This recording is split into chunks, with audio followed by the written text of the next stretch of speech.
આમ આદમી પાર્ટીને આદિવાસી વિસ્તારમાં ઉપર લાવવા માટે ચેતર વસાવા તો સતત મહેનત કરી રહ્યા છે, પરંતુ ચેતર વસાવાની સાથે જે લોકો છે એમનો એક પછી એક સાથ છોડી રહ્યા છે અને હવે ફરી એકવાર એક મોટું રાજીનામું આમ આદમી પાર્ટીમાંથી પડ્યું છે અને આ રાજીનામું પડ્યું છે ડેડિયાપાડા, જે ચેતર વસાવાનો વિસ્તાર છે ત્યાંથી જ રાજીનામું પડ્યું છે। કોનું રાજીનામું સામે આવ્યું છે અને ચેતર વસાવાને કેટલું નુકસાન થઈ શકે છે એની વિગતે ચર્ચા કરીશું। નમસ્કાર, હું છું ઉજ્જવલ અને આપ જોઈ રહ્યા છો નિર્ભય ન્યૂઝ।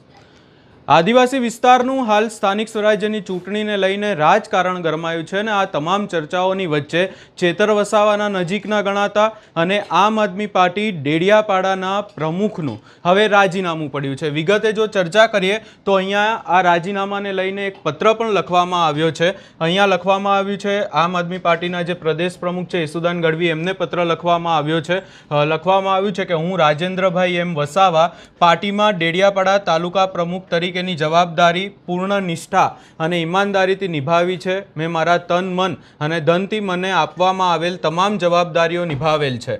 વર્ષ 2012 થી ડેડિયાપાડા વિસ્તારમાં પાર્ટીનો વ્યાપ વધારવામાં મારી અને મારી ટીમની અહમ ભૂમિકા રહી છે અને બૂથથી લઈ અને વિધાનસભા સ્તર સુધી પાર્ટીને મજબૂત કરવામાં અમારું યોગદાન છે। સ્થાનિક સ્વરાજ્યની ચૂંટણી અંતર્ગત સેન્સ પ્રક્રિયા હોય કે પછી ચૂંટણીલક્ષી કોઈ પણ નિર્ણય હોય તેની ના તો મને જાણ કરવામાં આવી છે કે ના કોઈ જગ્યાએ મારું મંતવ્ય લેવામાં આવ્યું છે।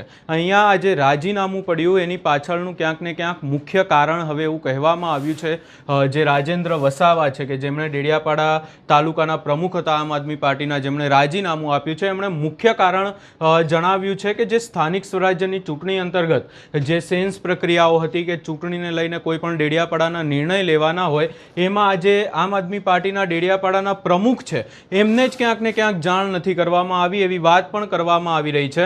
વધુમાં લખવામાં આવ્યું છે કે આ આખી બાબતમાં જે ઉમેદવાર પણ નક્કી કરવાના હતા એ વખતે પણ મારી બાદબાકી કરવામાં આવી હતી। સતત મને ટાર્ગેટ કરી અને મારી અવગણના થતી હોય અને પ્રમુખ તરીકે પ્રત્યક્ષ અને પરોક્ષ રૂપે બાદબાકી થતી હોવાથી હું આમ આદમી પાર્ટીના તમામ જવાબદારીઓમાંથી મુક્ત થવા માંગુ છું અને પાર્ટીના પ્રાથમિક સભ્યપદેથી પણ તાત્કાલિક અસરથી રાજીનામું આપું છું।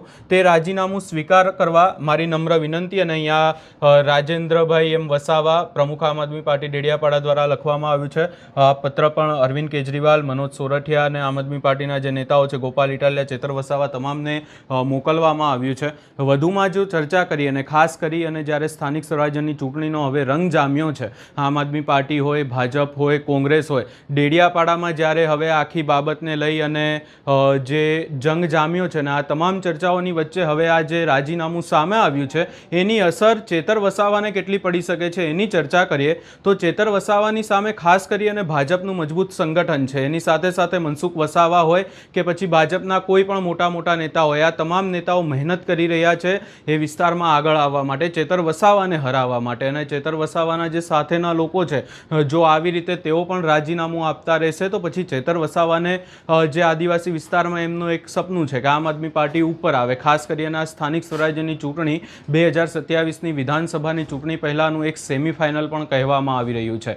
ચેતર વસાવા પણ સતત એ વાત કરે છે અને હવે આજે આમ આદમી પાર્ટીના ડેડિયાપાડાના જે પ્રમુખ છે રાજેન્દ્ર વસાવા કે જેઓ ચેતર વસાવાના નજીકના પણ ગણાતા હતા અને એમણે ડેડિયાપાડામાં આમ આદમી પાર્ટીને ઉપર લાવવા માટે ઘણી બધી મહેનત કરી છે, હવે એમનું રાજીનામું પડ્યું છે। આ આખો જે પત્ર લખવામાં આવ્યો છે એમના તરફથી હવે જોવાનું રહેશે કે સ્થાનિક સ્વરાજ્યની ચૂંટણીમાં આની અસર કેટલી પડી શકે છે અને ખાસ કરી અને આમ આદમી પાર્ટી અને ચેતર વસાવાને આનાથી કેટલું નુકસાન પહોંચી શકે છે। આ સમગ્ર બાબતે તમારો શું અભિપ્રાય છે એ અમને કમેન્ટ કરી જરૂર જણાવશો ને અમારી ચેનલ નિર્ભય ન્યૂઝને લાઇક, શેર, સબસ્ક્રાઇબ કરવાનું ભૂલશો નહીં।